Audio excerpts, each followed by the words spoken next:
नमस्कार, मैं Ravindra Kumar, lecturer political science, government senior secondary school Jatlana, Yamunanagar. कक्षा 11वीं की राजनीतिक विज्ञान की पुस्तक राजनीतिक सिद्धांत का अध्याय 5 और अध्याय का नाम है अधिकार। भाग 2 आज हम इसका करेंगे, लेकिन भाग 2 को करने से पहले भाग 1 में हम क्या कुछ कर चुके हैं, इसका एक संक्षिप्त रूप या संक्षिप्त परिचय जान लेना भी जरूरी है। तो भाग 1 में हम इसी अध्याय के अब तक कर चुके हैं अधिकार किसे कहते हैं। वास्तव में अधिकार सामाजिक जीवन की वे अवस्थाएं हैं या परिस्थितियां हैं जिनके बिना व्यक्ति जीवित नहीं रह सकता है। अधिकार की परिभाषाएं भी हमने आपको कराई है और अधिकार के अर्थ और अधिकार की परिभाषाओं के आधार पर अधिकार की कुछ विशेषताएं भी आपको बताई हैं, ताकि आप अधिकार के अर्थ को अच्छी प्रकार से समझ सकें। इसी प्रकार अधिकार और दावे में क्या अंतर है, यह भी हमने बताया है। दावा मतलब एक मांग होती है जिसे समाज स्वीकार करता है और राज्य लागू करता है। तो इसका अर्थ यह हुआ कि दावा अधिकार की पहली अवस्था है। अधिकार कहां से आते हैं इसके बारे में भी आपको बताया है। अलग अलग लोगों की इस बारे में अलग अलग राय है। कुछ लोगों का कहना है कि प्राचीन काल में अधिकार जो हैं वो भगवान ने या फिर प्रकृति ने दिए, लेकिन वर्तमान समय में अब ये धारणा लुप्त होती जा रही है। अब ये माना जाने लगा है कि अधिकार वास्तव में व्यक्ति ने अपने जीवन को सुखी बनाने के लिए बनाए। इसके अलावा पिछले भाग में हम मानव अधिकार क्या होते हैं ये भी आपको बता चुके हैं, और संयुक्त राष्ट्र संघ का मानव अधिकारों के बारे में जो सार्वभौमिक घोषणा पत्र है उसमें किन किन अधिकारों की चर्चा की गई है उसका भी विस्तार से वर्णन कर चुके। और सभी देशों के लिए यह जरूरी किया गया है कि वे अपने संविधान में मानव अधिकारों की व्यवस्था करें। तो आज हम अध्याय 5 अधिकार का भाग 2 करेंगे। भाग इस 2 में हम जिन चीजों पर प्रकाश डालेंगे वो है अधिकार के विभिन्न प्रकार। अधिकार कितने प्रकार के होते हैं, तो अलग अलग प्रकारों के बारे में आपको इस भाग में विस्तार से बताया जाएगा। इसके अलावा हम आपको ये भी बताएंगे कि अधिकार जिम्मेदारियां होती हैं। वास्तव में अधिकार व्यक्ति पर जिम्मेदारी तय करते हैं या व्यक्ति की जिम्मेदारी तय करते हैं। अब वो जिम्मेदारी कैसे तय होती है वो हम इस भाग में जानेंगे। तो आइए शुरू करते हैं अधिकार भाग 2। कक्षा 11 और 11वीं कक्षा की राजनीतिक विज्ञान की पुस्तक है राजनीतिक सिद्धांत। पाठ 5 और पाठ का नाम है अधिकार। आज हम इसका भाग 2 करेंगे। भाग 2 में हम सबसे पहले जानेंगे कि अधिकार कितने प्रकार के होते हैं। तो मोटे तौर पर देखा जाए तो अधिकारों को हम 3 भागों में बांट सकते हैं: प्राकृतिक अधिकार, नैतिक अधिकार और कानूनी अधिकार। तो ये 3 प्रकार हैं अधिकारों के। अब इनके हर किसी का वर्णन हम अलग अलग करेंगे। तो सबसे पहले आता है हमारे सामने प्राकृतिक अधिकार या नेचुरल राइट्स। क्या है प्राकृतिक अधिकार? प्राकृतिक अधिकारों से अभिप्राय उन अधिकारों से है जो व्यक्ति को प्रकृति से प्राप्त हुए, इन अधिकारों का समर्थन जॉन लॉक ने किया है। इसी अध्याय के भाग 1 में हम आपको प्राकृतिक अधिकारों का विस्तार से वर्णन कर चुके हैं और जॉन लॉक के बारे में भी बता चुके।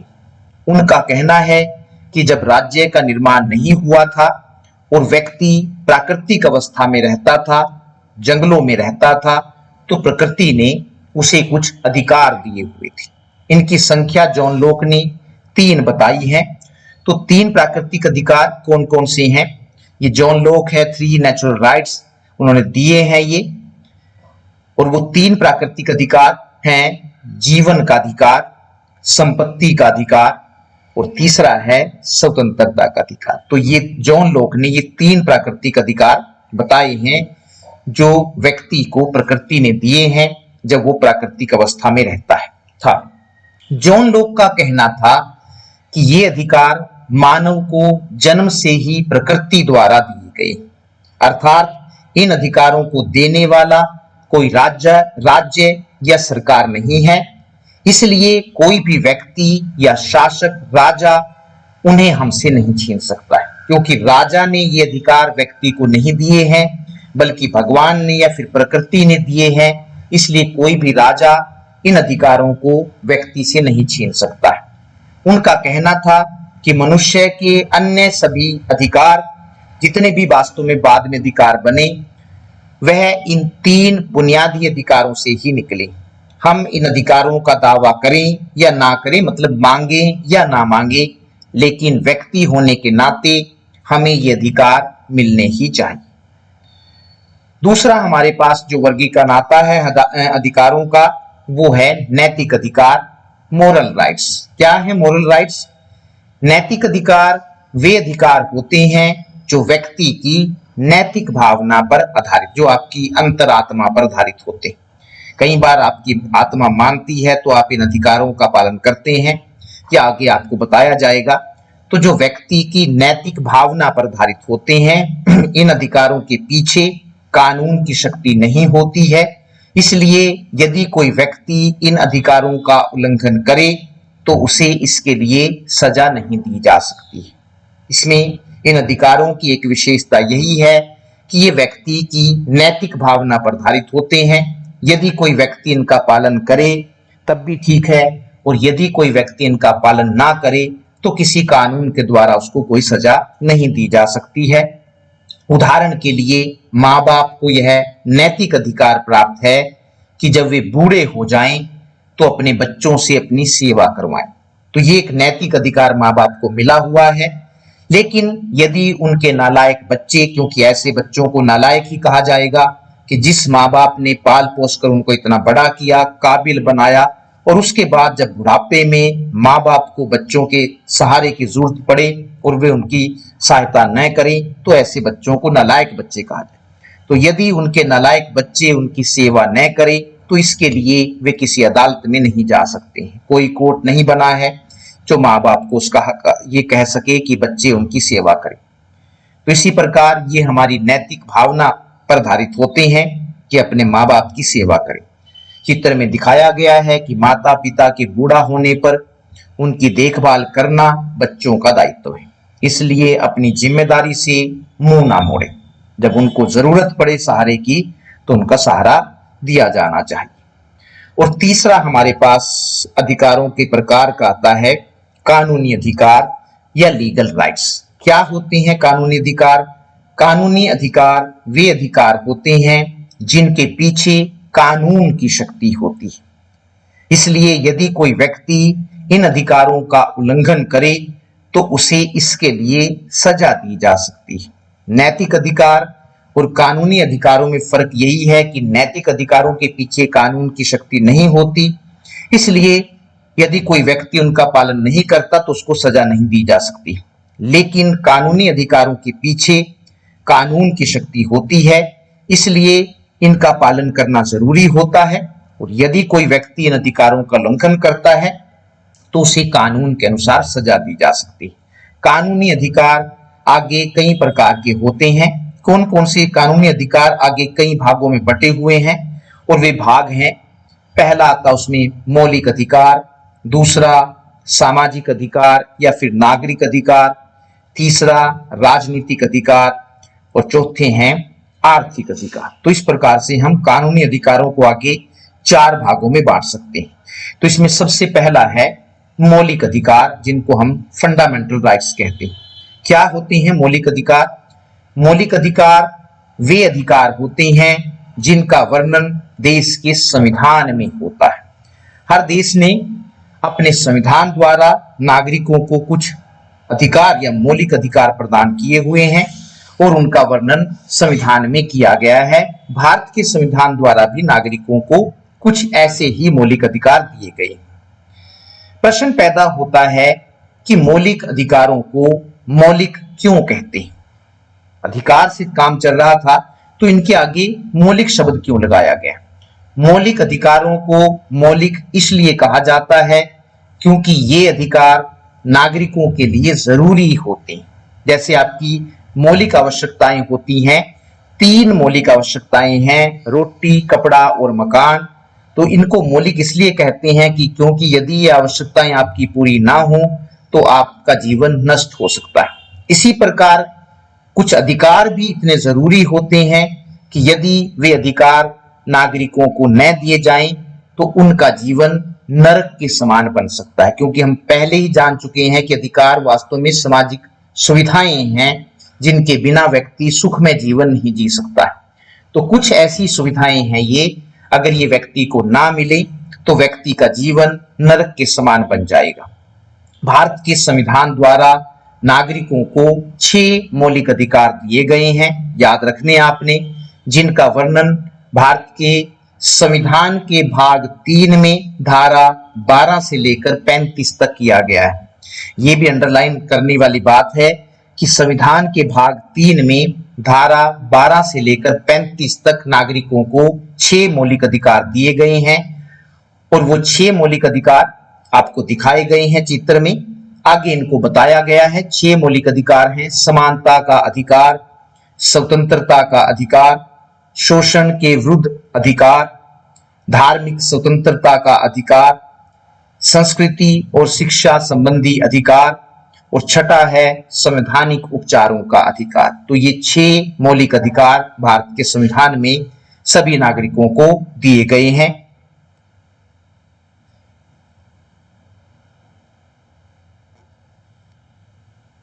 उसके बाद ये जो 6 के 6 मौलिक अधिकार हैं, इन अधिकारों का वर्णन हम आपकी ही कक्षा की एक दूसरी किताब है राजनीतिक विज्ञान की, भारत का संविधान, सिद्धांत और व्यवहार, ये आपकी अगली किताब है।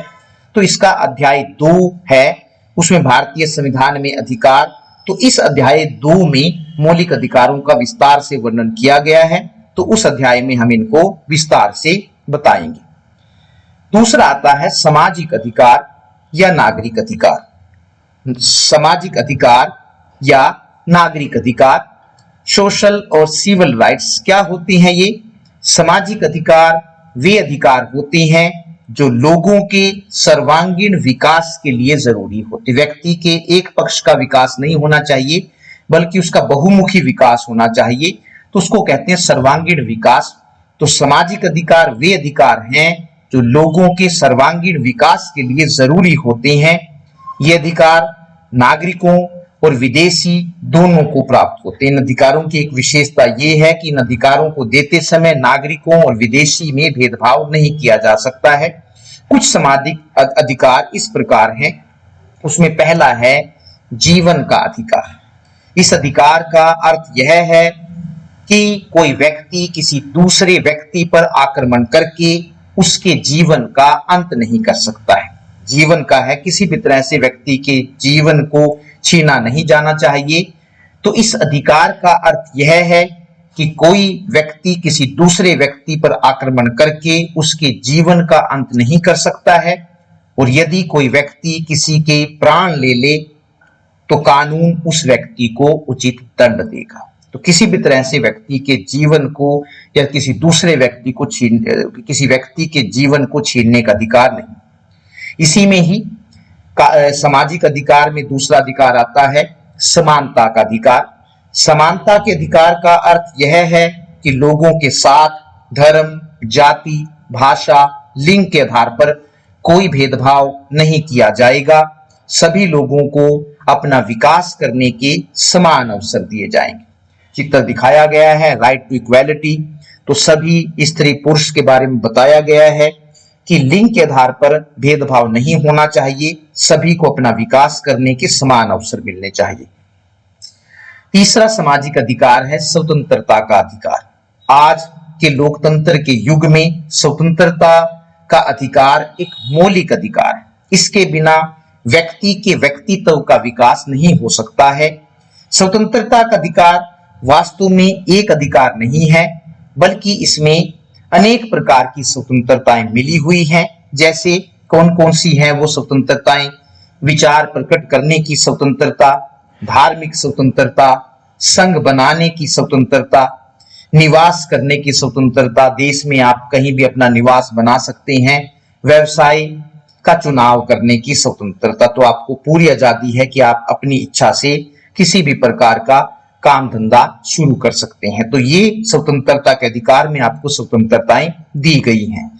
और इसमें नेक्स्ट है शिक्षा प्राप्त करने का अधिकार। ये भी एक सामाजिक अधिकार है। शिक्षा व्यक्ति का सर्वांगीण विकास करती है, इसलिए प्रत्येक व्यक्ति को अपनी इच्छा से शिक्षा प्राप्त करने का अधिकार होना चाहिए। राज्य की जिम्मेदारी बनती है कि वह व्यक्ति को उसकी इच्छा अनुसार शिक्षा, ऐसी शिक्षा ना दी जाए या थोपी जाए जिसे व्यक्ति पसंद ना करता।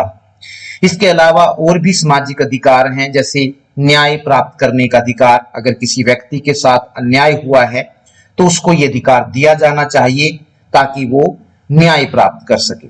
परिवार बनाने का अधिकार, ये व्यक्ति का सामाजिक अधिकार है। और एक है संपत्ति का अधिकार। हर व्यक्ति को एकल रूप से या फिर सामूहिक रूप से संपत्ति रखने का अधिकार मिलना चाहिए। तो इस प्रकार हमारे कई सामाजिक अधिकार हैं। तीसरा इसमें आता है कानूनी अधिकारों में राजनीतिक अधिकार, पॉलिटिकल राइट्स। क्या है राजनीतिक अधिकार? राजनीतिक अधिकार वे अधिकार होते हैं जिनके द्वारा लोग देश के शासन कामों में भाग लेते हैं। राजनीतिक अधिकार केवल नागरिकों को प्राप्त होते हैं, विदेशियों को ऐसे अधिकार नहीं दिए जाते। ये एक महत्वपूर्ण विशेषता है राजनीतिक अधिकारों की कि ये अधिकार सिर्फ नागरिकों को प्राप्त होते हैं, विदेशियों को इसलिए नहीं दिया जाता है क्योंकि विदेशियों को देश के प्रति वफादार नहीं माना जाता। और दूसरा, क्योंकि ये वे अधिकार हैं जो लोगों को देश के शासन कामों में भाग लेने का अधिकार देते हैं। कुछ राजनीतिक अधिकार इस प्रकार हैं लोगों के, जैसे उसमें पहला है वोट देने का अधिकार। लोकतंत्र का युग है तो प्रत्येक व्यक्ति को बिना किसी भेदभाव से वोट देने का अधिकार होना चाहिए। हमारे देश में सार्वभौमिक वयस्क मताधिकार को अपनाया गया है। स्त्री पुरुष को वोट देने का अधिकार दिया गया है। और दूसरा राजनीतिक अधिकार है चुनाव लड़ने का अधिकार। हर व्यक्ति को देश के शासन कामों में भाग लेने का अधिकार है और वो देश के शासन कामों में भाग तभी ले पाएगा जब उसे चुनाव लड़ने का अधिकार दिया जाएगा। तो हर व्यक्ति जब भी इलेक्शन होते हैं तो वो अपने वोट का प्रयोग कर सकता है। इसके अलावा और भी राजनीतिक अधिकार हैं, जैसे राजनीतिक दल बनाने का अधिकार। लोगों की अलग अलग विचार हो सकते हैं, इसलिए उन्हें अपनी विचारधारा के अनुसार संगठित होने या राजनीतिक दल बनाने का अधिकार मिलना चाहिए।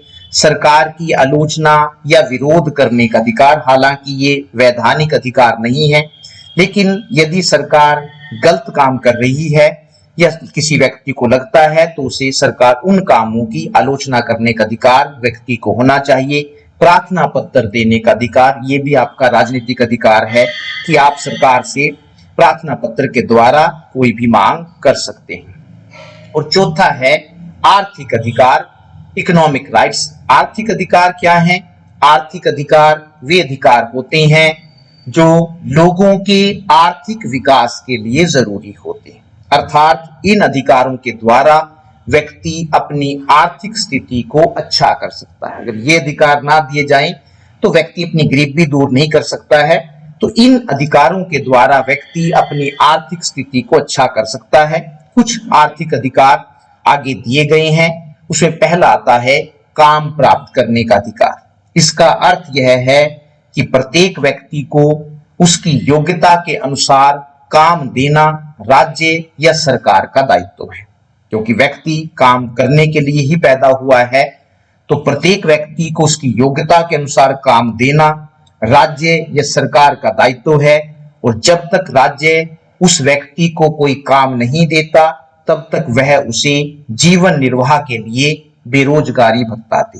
तो प्रत्येक व्यक्ति जो काम करना चाहता है, राज्य की जिम्मेदारी बनती है कि वह उसको काम उपलब्ध करवाए, और यदि सरकार या राज्य काम उपलब्ध करवाने की स्थिति में नहीं है तो वो उसको जीवन यापन करने के लिए बेरोजगारी भत्ता दे। राइट टू वर्क, उसके बाद काम के बदले में वेतन प्राप्त करने का अधिकार। तो काम के अधिकार के साथ ही वेतन का अधिकार भी जुड़ा हुआ है। वेतन के अधिकार का अर्थ यह है कि किसी भी व्यक्ति से मुफ्त में काम नहीं लिया जाना चाहिए। इसका मतलब यही है कि अगर कोई व्यक्ति काम कर रहा है तो उसको उसके काम का हर्जाना छोड़ दिया जाना चाहिए। किसी भी व्यक्ति से मुफ्त में काम नहीं लिया जाना चाहिए। प्रत्येक व्यक्ति को उसके काम के अनुसार मजदूरी मिलनी चाहिए। जितना काम किया है उसने, उसी के अनुसार उसको मजदूरी दी जानी चाहिए। इसके अलावा और समाज पर आर्थिक अधिकार हैं, जैसे काम के घंटे निश्चित करने का अधिकार। ये नहीं होना चाहिए कि एक व्यक्ति से उसकी क्षमता से परे जाकर काम कराया जाए, तो काम के घंटे निश्चित किए जाने चाहिए। और दूसरा है छुट्टियां लेने का अधिकार। व्यक्ति को अपने सामाजिक जीवन में, तो सामाजिक जीवन में उत्सवों या शादी को मनाने के लिए छुट्टियां लेने का अधिकार भी होना चाहिए। तो ये व्यक्ति के आर्थिक अधिकार है। अगला हमारे पास आता है अधिकार और जिम्मेदारियां। वास्तव में अधिकार जो हैं वो जिम्मेदारियां हैं। वास्तव में अधिकार जिम्मेदारियां होते हैं, और यह जिम्मेदारी राज्य और लोगों दोनों पर डाली जाती। सिर्फ अधिकार ये नहीं है कि लोगों की जिम्मेदारी होती है, बल्कि राज्य की भी जिम्मेदारी होती है। अधिकार राज्य पर यह जिम्मेदारी डालते हैं कि वह अधिकारों को लागू करने के लिए कुछ खास कदम उठाए। सबसे पहली जिम्मेदारी जो राज्य पर डाली जाती है, क्योंकि राज्य ही अधिकारों को लागू करता है, तो लागू करने के लिए विशेष प्रावधान करे। प्रत्येक अधिकार राज्य को निर्देश देता है कि उसके लिए क्या करने योग्य है और क्या करने योग्य नहीं है। उदाहरण के लिए, जीने का अधिकार राज्य को ऐसे कानून बनाने के लिए बाध्य करता है ताकि दूसरों के द्वारा क्षति पहुंचाने की स्थिति में वह व्यक्ति को बचा सके। जो जीवन का अधिकार, तो वहां राज्य की जिम्मेदारी बनती है कि यदि व्यक्ति को कोई क्षति पहुंचाता है तो वो उसको बचाए, और क्षति पहुंचाने पर दोषी को दंडित करे। ये राज्य की जिम्मेदारी है, तभी अधिकारों को सही प्रकार से लागू किया जा सकता है। इसके अलावा अधिकार सिर्फ यह ही नहीं बताते कि राज्य को क्या करना है, बल्कि वे यह भी बताते हैं कि राज्य को क्या कुछ नहीं करना है। सिर्फ करना ही नहीं है, बल्कि जो नहीं करना है वो ये भी बताते हैं। उदाहरण के लिए, किसी व्यक्ति की स्वतंत्रता का अधिकार कहता है कि सरकार अपनी मर्जी से किसी भी व्यक्ति को गिरफ्तार नहीं कर सकती है। अगर वह उसे गिरफ्तार करना चाहती है तो उसे अपनी इस कार्यवाही को जायज ठहराना पड़ेगा, और उसे किसी न्यायालय के सामने उस व्यक्ति की गिरफ्तारी का कारण बताना पड़ेगा। तो सिर्फ यही नहीं बताती है कि राज्य को क्या करना है, बल्कि अधिकार ये भी जिम्मेदारी तय करते हैं कि क्या नहीं करना है राज्य को। इसी प्रकार अधिकार लोगों पर यह जिम्मेदारी डालते हैं कि जो सुविधा हम अपने लिए चाहते हैं वैसी ही सुविधा हम दूसरों को भी दें। तो पहली जिम्मेदारी क्या है हमारी, जो लोगों पर जिम्मेदारियां तय करते हैं, उसमें पहली जिम्मेदारी है अधिकार लोगों पर यह जिम्मेदारी डालते हैं कि जो सुविधा वे हम अपने लिए चाहते हैं वैसी ही सुविधा हम दूसरों को भी दें। इसे समझाने के लिए टिकाऊ विकास या सतत पोषणीय विकास का उदाहरण दिया जा सकता है। सतत पोषणीय विकास का अर्थ ऐसे विकास से है जिसमें पर्यावरण को नुकसान पहुंचाए बिना संसाधनों का प्रयोग इस प्रकार से करना है ताकि वर्तमान पीढ़ी की आवश्यकताएं भी पूरी हो सकें और आने वाली पीढ़ियों के लिए भी ये संसाधन बचे रहें। अतः इस बारे में हमारे अधिकार हम पर यह जिम्मेदारी डालते हैं कि हम सिर्फ अपनी निजी जरूरतों और हितों के बारे में ही न सोचें, बल्कि कुछ ऐसी चीजों की भी रक्षा करें जो हम सब के लिए हितकर हैं। जैसे क्या क्या करना चाहिए हमें, ओजोन परत की रक्षा करना, वायु और जल प्रदूषण कम से कम करना, नए वृक्ष लगाकर और जंगलों की कटाई रोककर हरियाली बनाए रखना, परिस्थितिकीय संतुलन को कायम रखना। तो अधिकार हम पर जिम्मेदारी डालते हैं कि हम अपनी आने वाली पीढ़ियों के बारे में भी सोचें। ये कुछ ऐसी चीजें हैं जो हम सब के लिए अनिवार्य हैं। ये आम भलाई की बातें हैं जिनका पालन हमें अपनी आने वाली पीढ़ियों की रक्षा के लिए अवश्य करना चाहिए, क्योंकि आने वाली पीढ़ियों को भी सुरक्षित और स्वच्छ दुनिया पाने का हक है और इन चीजों के बिना वे बेहतर जीवन नहीं जी सकती है। दूसरी जिम्मेदारी जो अधिकार लोगों पर डालते हैं, अधिकार हमसे यह अपेक्षा करते हैं कि हम अन्य लोगों के अधिकारों का भी सम्मान करें। उदाहरण के लिए, अगर मैं कहता हूं कि मुझे अपने विचारों को अभिव्यक्त करने का अधिकार मिलना चाहिए, तो मुझे दूसरों को भी ये अधिकार देना होगा। कहने का मतलब ये है कि यदि मैं चाहता हूं कि मुझे अपने विचार प्रकट करने का अधिकार मिले, तो मुझे दूसरों को भी विचार प्रकट करने का अधिकार देना होगा। इसी प्रकार अगर मैं चाहता हूं कि मैं अपनी पसंद के कपड़े पहनूं, अपनी पसंद का संगीत सुनूं, तो मुझे भी दूसरों की पसंदगी में भी दखलंदाजी नहीं करनी है। मुझे उन्हें भी अपनी पसंद के कपड़े या संगीत सुनने की स्वतंत्रता देनी चाहिए। कहने का मतलब यह है कि अपने अधिकारों का प्रयोग करने के लिए हमें दूसरों को उनके अधिकारों से वंचित नहीं करना चाहिए। अगर हम अपना चाहते हैं कि हम अपने अधिकारों का प्रयोग करें, तो हमारी ये जिम्मेदारी बनती है कि हम दूसरों के अधिकारों में भी दखलंदाजी न करें। तीसरी जिम्मेदारी जो अधिकार लोगों पर डालते हैं, टकराव की स्थिति में हमें अपने अधिकारों को संतुलित करना होता है। अगर चीजों में टकराव हो जाए तो ऐसी स्थिति में हमें अपने अधिकारों को संतुलित करना होता है। उदाहरण के लिए, अभिव्यक्ति की स्वतंत्रता का अधिकार मुझे तस्वीर लेने की अनुमति देता है। आपको मिला हुआ है अभिव्यक्ति, तो आप फोटो ले सकते हैं, लेकिन यदि मैं नहाते हुए किसी व्यक्ति की उसकी इजाजत के बिना तस्वीर ले लूं और उसे इंटरनेट पर डाल दूं, तो यह उसके गोपनीयता के अधिकार का उल्लंघन है। टकराव यहां पर पैदा हो जाता है कि आपको अभिव्यक्ति की स्वतंत्रता का अधिकार मिला हुआ है, लेकिन इसका मतलब ये नहीं है कि आप दूसरों की जो निजता का अधिकार है उसमें दखलंदाजी करने लग जाए। तो ऐसा जो माना जाता है, तो ये हमारे ऊपर एक जिम्मेदारी होते हैं कि हम दूसरों के अधिकारों की भी सम्मान करें। और चौथी जिम्मेदारी जो अधिकार लोगों पर डालते हैं, वो है नागरिकों को अपने अधिकारों पर लगाए जाने वाले नियंत्रणों के बारे में चौकस या जागरूक रहना होगा। ये सबसे जरूरी है।